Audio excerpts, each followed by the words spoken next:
네, 열왕기상 5장 1절에서 6절 말씀을 합독하고 은혜 자리로 한번 말씀 속으로 걸어보도록 하겠습니다. 함께 합독하겠습니다. 솔로몬이 기름 부음을 받고 그의 아버지를 이어 왕이 되었다 함을 두로왕 히람이 듣고 그의 신하들을 솔로몬에게 보냈으니 이는 히람이 평생에 다윗을 사랑하였음이라. 이에 솔로몬이 히람에게 사람을 보내어 이르되 당신도 알거니와 내 아버지 다윗이 사방의 전쟁으로 말미암아 그의 하나님 여호와의 이름을 위하여 성전을 건축하지 못하고 여호와께서 그의 원수들을 그의 발바닥 밑에 두시기를 기다렸나이다. 이제 내 하나님 여호와께서 내게 사방에 태평을 주심에 원수도 없고 재앙도 없도다. 여호와께서 내 아버지 다윗에게 하신 말씀에 내가 너를 이어 내 자리에 오르게 할 내 아들 그가 내 이름을 위하여 성전을 건축하리라 하신 대로 내가 내 하나님 여호와의 이름을 위하여 성전을 건축하려 하오니 나를 위하여 레바논에서 백향목을 베어내게 하소서. 내 종과 당신의 종이 함께할 것이요 또 내가 당신의 모든 말씀대로 당신의 종의 삭슬 당신에게 드리리이다. 당신도 알거니와 우리 중에는 시돈 사람처럼 벌목을 잘 하는 자가 없나이다. 아멘. 하나님, 오늘도 열왕기상 5장 말씀 이하의 내용들을 보려고 합니다.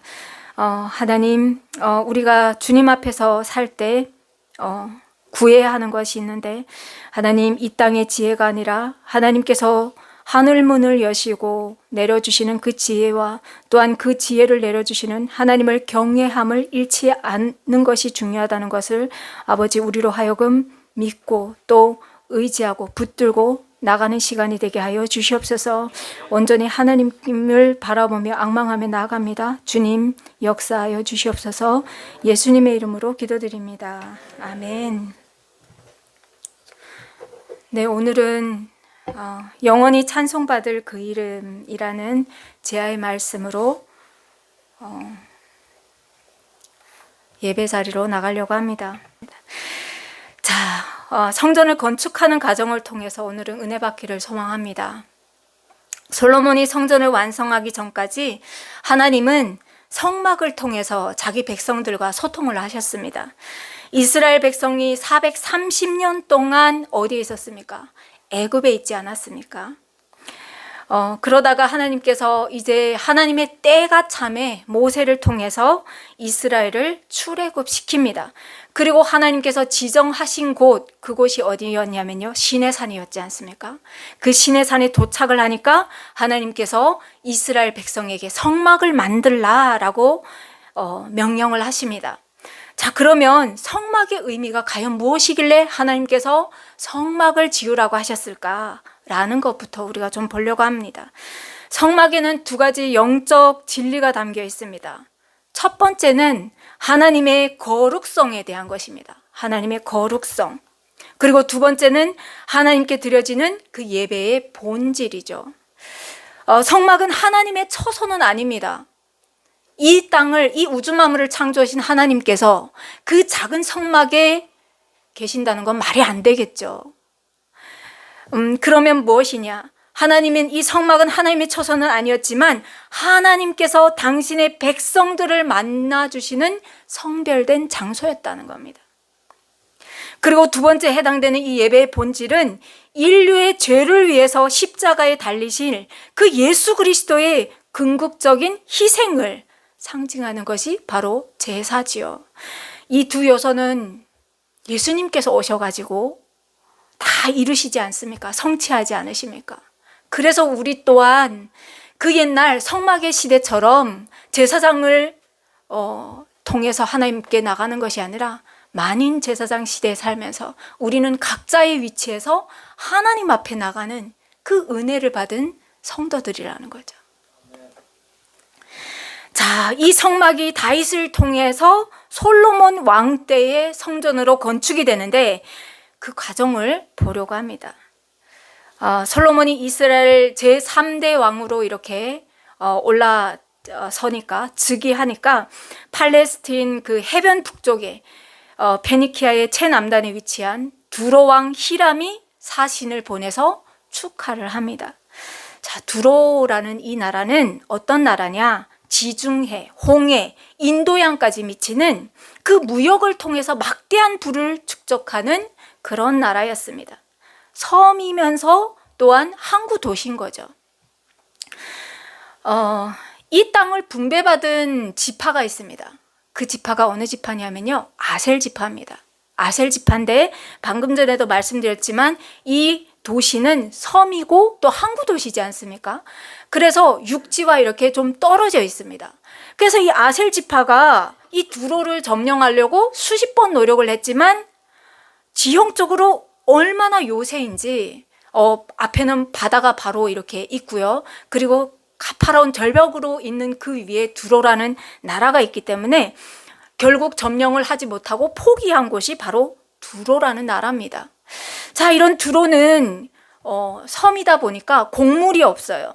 곡물이 부족해서 이스라엘로부터 이렇게 수입을 해서 먹고 사는 그런 나라인데 대신에 뭐가 많냐? 금과 은, 그리고 세공품, 각종 염료, 이런 직물 이런 것들을 해상 무역을 통해서 거기를 거쳐서 가다 보니까 엄청난 부를 그런 부유한 나라가 바로 두로라는 나라입니다.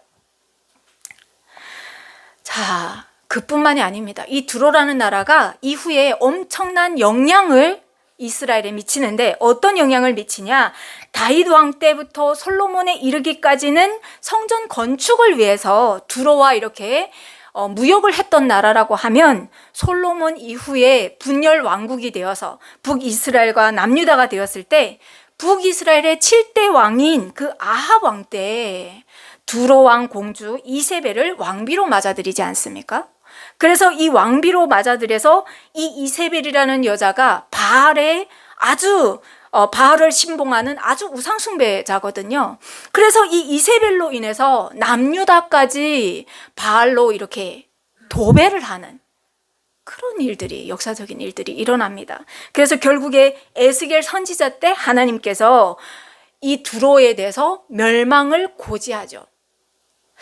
자, 이렇게 보면 이스라엘과 참 여러모로 이렇게 연결되어 있는 나라인데, 그런데 이 히람 왕이 당시의 외교에 아주 능통한 왕입니다. 다윗과도 친하게 지냈고 또 그의 아들 솔로몬과도 잘 지내려고 지금 축하 사절단을 보낸 거죠.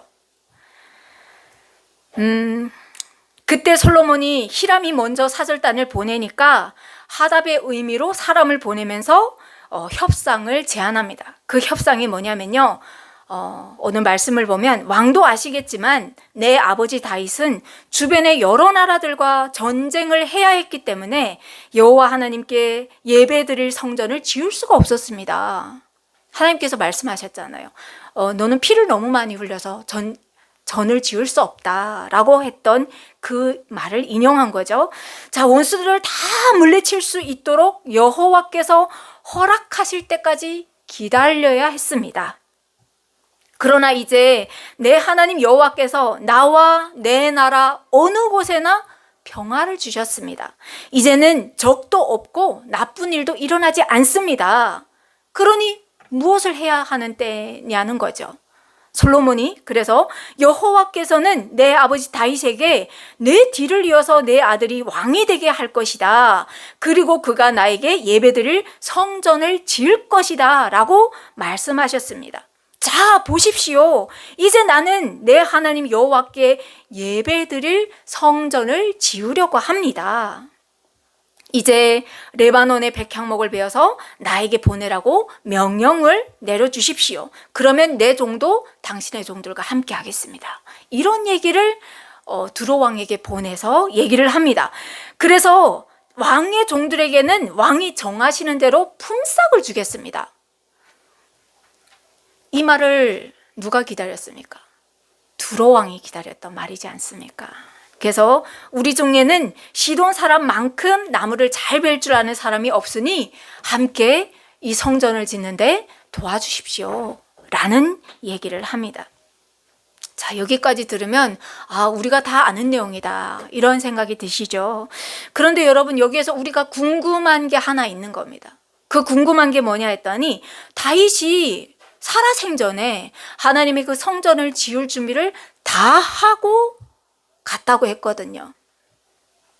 그 생각이 드는 거죠.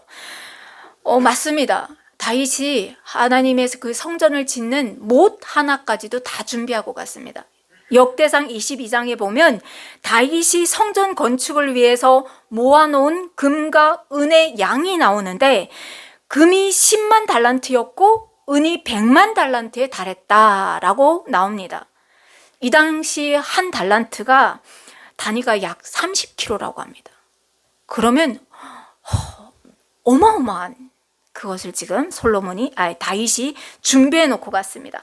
다윗이 많은 금과 은과 철과 놋을 준비하였고, 또 레바논의 백향목은 물론이고 심지어 돌과 문짝까지도 섬세하게 다 준비해 놓고 갔습니다. 그런데 그럼에도 불구하고 솔로몬은 이 건축에 쓸 아름다운 나무가 더 있어야 한다고 생각을 한 겁니다. 자, 솔로몬은 이 문제를 해결하기 위해서 두로왕 히람의 도움을 얻고자 했습니다. 그래서 히람이 다스리는 두로에는 성전 건축에 필요한 나무들이 많거든요. 백향목도 있고 잣나무도 있고 단단한, 그 물기도 잘 흡수 안 돼요. 아주 단단한 그런 나무들이 많습니다. 이런 목재들이 당시에는 애굽에서도 많이 썼고요. 그리고 이후에 등장하는 그 아수르 막강한 그 나라에서도 자기들의 궁을 건축하는데 이 두로의 나무들을 활용했던 거예요. 그만큼 목재가 아주 좋은 그런 나무들입니다. 자, 솔로몬이 이런 제안을 두로왕 히람에게 했습니다. 그러니까 두로왕 히람이 너무 기쁜 거예요. 왜냐하면 다윗과는 아주 좋게 잘 지냈는데 그 아들이 어떤지 모르지 않습니까? 그리고 또 이 아들을 통해서 앞으로 같이 협력해서 그 두로 왕국에 필요한 그 곡물들을 수입을 해야 되는데, 솔로몬이 어떤 마음을 가졌는지 알 수가 없는데 솔로몬이 먼저 이렇게 얘기해 주니까 너무너무 기쁜 거예요. 그래서 단순히 히람 왕이 그냥 응한 것뿐만 아니라 여기에서 여호와를 찬양합니다. 뭐라고 찬양하냐면요, 다윗에게 지혜로운 아들을 주셔서 그 많은 백성을 다스리게 하셨습니다 하면서 여호와를 찬양합니다. 여러분, 우리도 이렇게 살아야 되는 거예요. 우리의 삶을 통해서 안 믿는 사람들이 보면서 여호와 하나님을 찬양합니다, 이런 소리를 들어야 되는 겁니다. 자, 당시에 이스라엘 땅은 방금 전에도 말씀드렸지만 이 두로 나라에 있어서는 풍족한 곡창지대입니다. 결과적으로 두 나라는 어떻습니까? 서로 필요한 것을 얻기 위해서 시작한 무역이었습니다. 그런데 이것이 어느 날 갑자기 우연히 생겨난 일일까요? 아닙니다. 하나님께서 하나님의 때에 이르실 그 날들을 위해서 주변에 이런 나라들을 배치해 두셨고, 하나님 앞에 순종하는 다윗, 하나님 앞에 지혜롭게 사는 다윗, 내 일생에 고난과 칼이 정말 늘 위협하는 그 삶 속에 살았지만 늘 하나님을 앙망하며 사는 그 다윗에게 그 왕조에 하나님께서 복을 주셔서 하나님께서 지금 다윗이 하나님께서 드렸던 그 귀한 마음을 솔로몬을 통해서 지금 받고 계시는 과정입니다.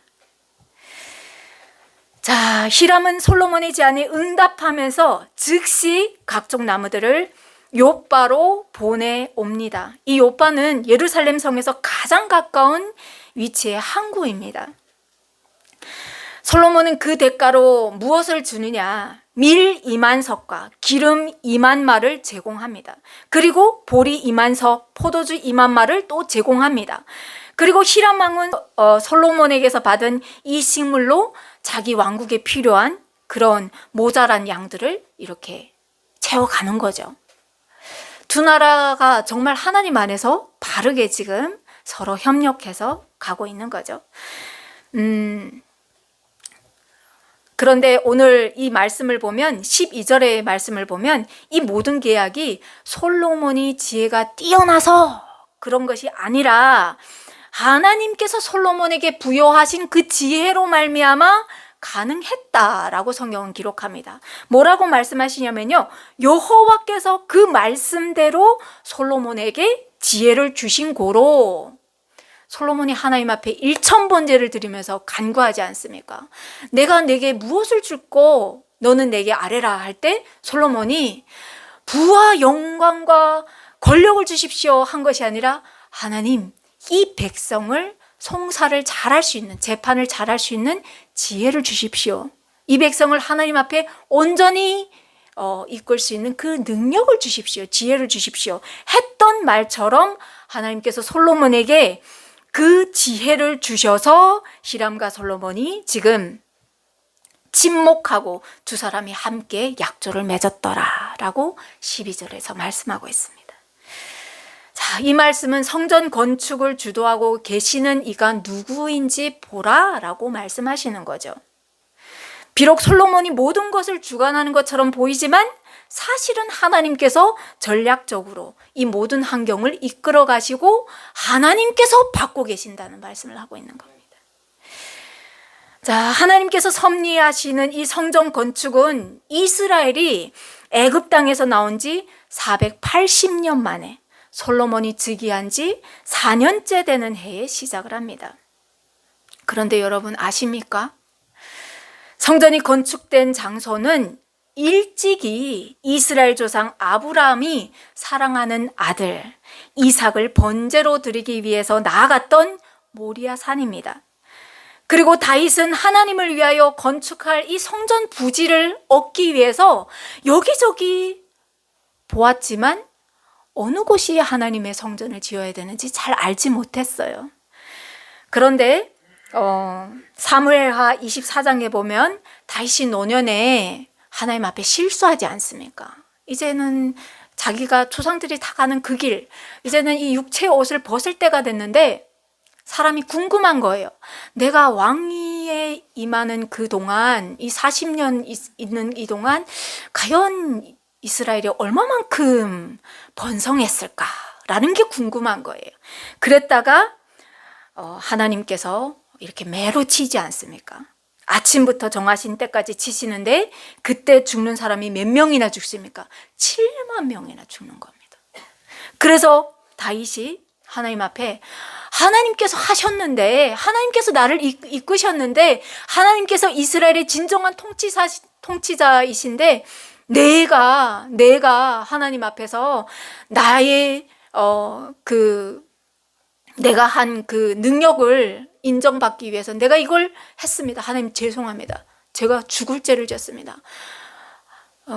하면서 회개하지 않습니까? 그래서 하나님께서 그때 아라우나의 그 타작마당에서 제단을 쌓아라라고 말씀하지 않습니까? 그래서 다윗이 그 타작마당을 은 50세겔에 주고 타작마당을 사고 거기에 제단을 쌓아서 번제를 드렸는데 그 장소가 지금 성전이 건축되는 장소입니다.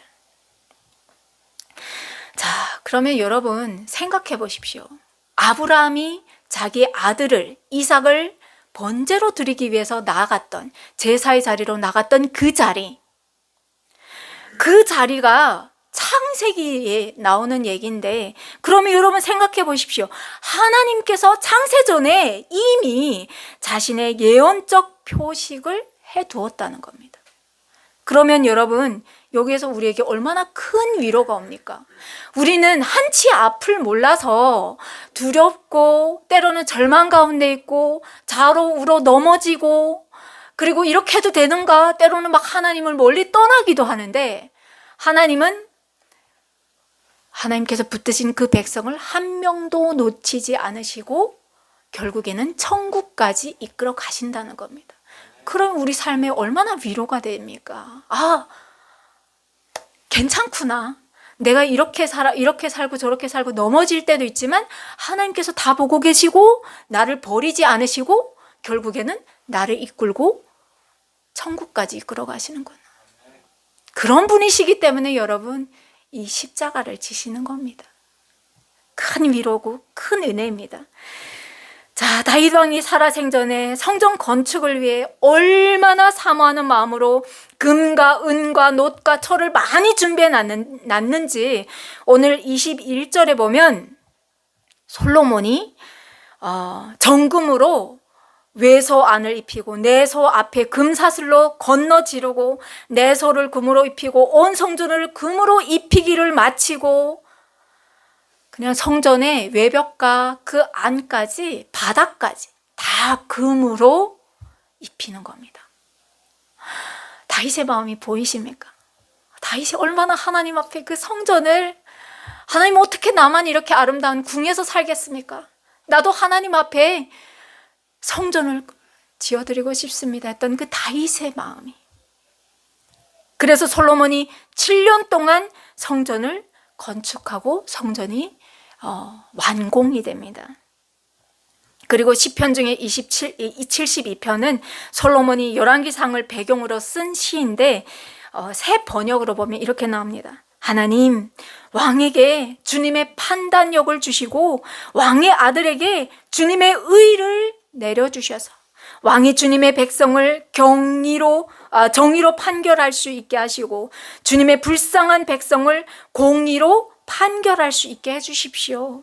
왕이 의를 이루면 산들이 백성에게 평화를 안겨주며 언덕들이 백성에게 정의를 가져다 줄 것입니다.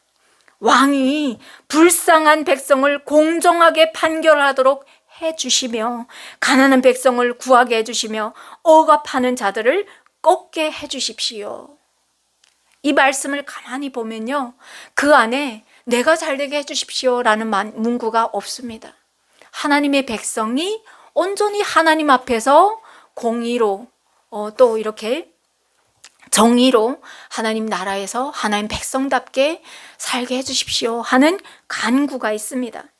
그가 다스리는 동안 정의가 꽃을 피우게 해주시고 저 달이 다 닳도록 평화가 넘치게 해주십시오. 스페인의 왕들과 섬나라의 왕들이 그에게 예물을 가져오게 해주시고 아라비아와 에티오피아의 왕들이 조공을 바치게 해주십시오.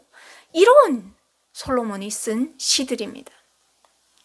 모든 왕이 여호와 하나님 앞에 엎드리게 하시고 모든 백성이 그를 섬기게 해주십시오. 진실로 그는 가난한 백성이 도와달라고 부르짖을 때에 건져주며 도울 사람이 없는 불쌍한 백성을 건져 줄 것입니다. 그는 힘없는 사람과 가난한 사람을 불쌍히 여기며 가난한 사람의 목숨을 건져주게 해주십시오. 이렇게 하나님 앞에 사는 왕은 완수무강하게 할 것입니다. 이런 기도가 담긴 시를 썼던 겁니다. 자, 그러면서 솔로몬은 또 이렇게 고백합니다. 하나님 앞에 온전히 서는 이 왕이 이스라엘을 다스릴 때 땅에는 온갖 곡식이 가득하고 산등성이에서도 곡식이 풍성하고 온갖 과일이 레바논의 산림처럼 물결칠 것이다. 그 백성은 풀처럼 성읍 곳곳에 차고 넘칠 것이고 그의 이름은 영원히 잊혀지지 않을 것입니다. 태양이 그 빛을 일으키기까지 그의 명성이 사라지지 않을 것이다 라는 이런 내용들이 쭉 나오죠. 홀로 놀라운 일을 하시는 분 이스라엘의 하나님 주 하나님을 찬양합니다. 영광스러운 그 이름을 영원토록 찬송합니다. 그 영광을 온 땅에 가득 채워주십시오. 아멘, 아멘 하면서 기도합니다.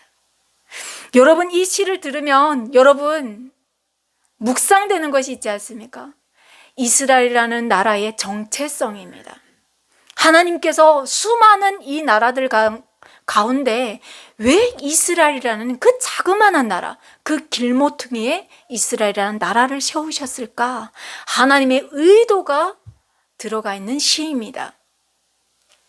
하나님께서는 이 이스라엘이라는 나라를 통해서 열국이 하나님을 바라보는 그 소명을 이스라엘에게 주셨습니다. 그 사명이 이스라엘에 있다는 거죠.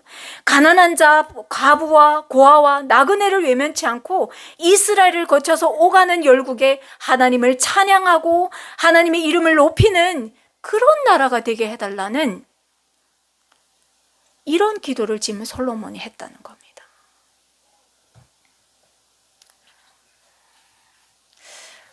글쎄요, 저는 우리 한반도가 하나님 앞에서 그 소명을 받았다고 생각하고요. 또 앞으로 그 사명을 해나갈 거라고 생각합니다. 그리고 또한 저와 여러분 역시도 안 믿는 사람들에게 하나님의 영광을 드러내는 그 통로로 세워졌다고 생각합니다. 그래서 우리도 솔로몬처럼 하나님 저 이게 없는데 이거 좀 주십시오 라는 시야가 작은 이런 기도가 아니라 하나님 나를 통해서 하나님을 보게 해주십시오. 나는 비록 때로는 건강도 좋지 않고 가진 것 없고 때로는 너무 연약해서 큰 비중을 나타내지 못하지만 그렇지만 아닙니다. 하나님께서 나를 택하실 때 저는 압니다. 하나님께서 나를 통해서 하나님의 나라를 열방에 안 믿는 모든 사람들에게 하나님의 영광을 나타내는 그런 존재로 세워진 줄 믿습니다 라면서 고백하며 나갈 때 하나님께서 저와 여러분들을 들어 사용하실 줄 믿습니다. 자, 하나님께서 한 사람을 축복하실 때 그 방법을 보면요, 아무 노력도 안 했는데 갑자기 어느 날 돈벼락이 맞아 떨어진다거나 그러지 않습니다. 하나님께서 그 사람을 부하게 하시고 그 사람을 들어 사용하실 때는 지혜를 주십니다. 지혜를 주시고 그리고 시대를 분별할 수 있는 그 지혜와 또 주변에 동역하는 협력자들을 붙여주시죠. 그래서 하나님의 일들을 이뤄가십니다. 우리의 일들을 이뤄가시는 분이 아니시라 하나님의 일들을 이뤄가시는 분이 바로 하나님이십니다. 하나님께서 이렇게 솔로몬에게 지혜를 주시니까 그가 얼마나 많은 지혜서들을 써내는지 모릅니다. 잠언 1장에서 15장을 보면 시작이 어떻게 되냐면요, 이것은 다윗의 아들 이스라엘 왕 솔로몬의 잠언이라 라면서 시작하는데 젊은이에게 주는 교훈은 무엇인가 라면서 보면 여호와를 경외하는 것이 지식의 근본이다 라고 솔로몬이 고백합니다. 미련한 자는 지혜와 훈계를 멸시하느니라. 내 아들아, 내 아비의 훈계를 들으며 내 어미의 법을 떠나지 말라. 이는 내 머리에 아름다운 관이요 내 목에 금사슬이라. 그러면서 내 아들아, 악한 자가 너를 깰지라도 따르지 말라. 내 아들아, 여호와의 징계를 경히 여기지 말라. 그 꾸지람을 싫어하지 말라. 어떻게 이런 고백을 하냐고요. 이런 고백을. 대저 여호와께서 그 사랑하는 자를 징계하시기를 마치 아비가 그 기뻐하는 아들을 징계함같이 하시느니라. 지혜를 얻은 자와 명철을 얻는 자는 복이 있나니 이는 지혜를 얻는 것이 은을 얻는 것보다 낫고 그 이익이 정금보다 나음이니라. 지혜는 진주보다 귀하니 내가 사모하는 모든 것으로도 이에 비교할 수 없다 라고 얘기하는 겁니다. 근데 이 지혜가 어디서 나온다고요? 맞습니다. 하나님의 말씀에서 나온다고 솔로몬은 얘기하고 있습니다. 수많은 책들이 있고 세상에도 수많은 지혜서가 있지 않습니까? 그런데 솔로몬은 얘기하는 겁니다. 말씀을 읽을 때 그 안에 지혜가 있다고 얘기합니다. 여호와께서는 지혜로 땅에 터를 놓으셨으며 명철로 하늘을 견고히 세우셨고 그의 지식으로 깊은 바다를 갈라지게 하셨으며 공중에서 이슬이 내리게 하셨느니라. 내 아들아, 완전한 지혜와 근신을 지키고 이것들이 내 눈앞에서 떠나지 말게 하라. 창세기 1장에서 나오는 말들을 다 기록하는 겁니다. 대저 여호와는 내가 의지할 이신이라. 내 발을 지켜 걸리지 않게 하시리라. 여호와의 눈은 어디서든지 악인과 선인을 감찰하시느니라. 온순한 혀는 곧 생명나무지만 패역한 혀는 마음을 상하게 하느니라. 의인의 마음은 대답할 말을 깊이 생각하여도 악인의 입은 악을 쏟느니라. 여호와는 악인을 멀리하시고 의인의 기도를 들으시느니라. 여호와를 경외하는 것은 지혜의 훈계라. 겸손은 존귀의 길잡이느니라. 여러분, 이 정말 솔로몬은 정말 하나님 앞에 지혜받은 자입니다. 어떻게 이런 고백을 할 수 있는지. 솔로몬의 이름으로 나타나는 잠언이다 라고 말하지만 여러분, 우리가 지금 이렇게 쭉 묵상해 보면요, 다윗의 그 아비의 신앙이 솔로몬에게 이렇게 흘러내려오는 거죠. 여러분, 그래서 우리에게는 정말 중요함이 있는 것 같습니다. 우리가 다 자녀들을 키우는 부모가 되지 않겠습니까? 되신 분들도 있고 안 되신 분들도 있겠지만, 그렇지만 우리의 삶이 자녀들에게 거울이 되어서, 그리고 우리의 신앙이 하나님을 어느 자리에 놓느냐에 따라서 자녀들이 다 보지 않습니까? 하나님을 가장 귀한 그 자리에 놓는지, 가장 첫 자리에 놓는지, 그럴 때 자녀들도 하나님 앞에 온전히 선다는 것을 이 솔로몬을 통해서도 볼 수 있는 것 같습니다. 자, 하나님께서 세워가시는 이스라엘이라는 이 나라를 보고 있는데요, 하나님께 자신의 부와 명예가 아닌 지혜를 간구한 솔로몬을 통해서 하나님께서 이루어 가시는 일들을 지금 우리가 보고 있습니다. 우리도 하나님 앞에 무엇을 구해야 되는지 또한 생각하게 하는 시점이죠. 세상에 많은 것들이 있습니다. 가장 지혜로운 사람은 지혜로 땅에 터를 놓으시고 명철로 하늘을 견고히 세우시고 그의 지식으로 깊은 바다를 갈라지게 하시고 공중에서 이슬을 내리게 하시는, 오늘도 우리의 호흡을 주장하시는 그 하나님께, 세상 밖에 나가보면 나 하나님을 안 믿어 라는 사람들이 굉장히 많지만 그 은연 중에 그들도 하나님을 믿고 있는 겁니다. 왜냐면요, 만약에 내일 아침에 우리의 눈을 뜰 수 없고 우리의 숨이 쉬어지지 않는다고 하면 그 어느 누구도 잠드는 그 순간에 자유롭지 못할 겁니다. 그렇지만 나를 창조하신 그 하나님을 믿기 때문에 누구도 걱정하지 않고 그 단잠에 드는 겁니다. 그렇지 않습니까? 그래서 여러분, 하나님께서 우리에게 예수 그리스도를 먼저 영접할 수 있는 그 은혜를 허락하셨으니까, 여러분, 아직 예수 그리스도의 그 십자가를 모르고 살아가는 그들에게 저와 여러분이 먼저 다가가서 이런 지혜를 알려주는 겁니다. 그 호흡이 누구로부터 왔고, 그리고 그래도 나는 나를 믿지 누구도 안 믿는다고 하면, 그러면 너 오늘 밤 이렇게 내일 일어날 수 있다는 것을 만약에 네가 장담하지 못한다고 하면 네가 오늘 밤 단잠에 잘 수 있겠어? 하면서 말해 보십시오. 그러면 그 소통에 물꼬를 틀 수 있지 않을까 싶습니다. 그래서 하나님께서 우리에게 주신 그 은혜를 여러분 묵상하면서 우리도 하나님 앞에 나의 작은 것을 구하는 것이 아니라 하나님 나를 통해서 일해 주십시오 라고 간구하는 솔로몬과 같이, 하나님 나는 비록 연약한 아이에 불과하고 미련한 그 일반적인 백성들 중에 한 사람이지만 하나님께서 나를 통해서 이 이스라엘을 운행해 주십시오 라고 기도했던 것처럼, 하나님 나를 통해서 이 한반도를 위해서 기도하는 기도 용사 삼아 주시고, 또한 하나님 이 나라의 통일의 마중물로 삼아 주시고, 그리고 하나님의 나라를 이루어 주십시오 라고 기도하는 저와 여러분이 되시길 간절히 축원드립니다. 하나님 감사합니다. 하나님 그렇습니다. 오늘도 솔로몬을 통해서, 솔로몬에게 주신 그 하나님의 지혜를 통해서, 하나님 오늘도 여전히 우리를 통해서 열국을 통치하시고 운행하시는 하나님을 바라봅니다. 하나님 감사합니다. 하나님 앞에 부와 명예와 권력을 구하지 않았던 솔로몬처럼, 하나님 저도 하나님의 나라와 그 의를 구하면서 살아가는 하나님의 백성 되게 하여 주시옵소서. 우리의 입술과 우리의 발걸음이, 또한 우리의 이 뛰는 심장이 하나님의 나라와 그 의를 위해서 헌신할 수 있도록 주님 우리의 의지를 주님 붙들어 주시옵소서. 그리하실 하나님을 찬양합니다. 예수님의 이름으로 기도드립니다. 아멘.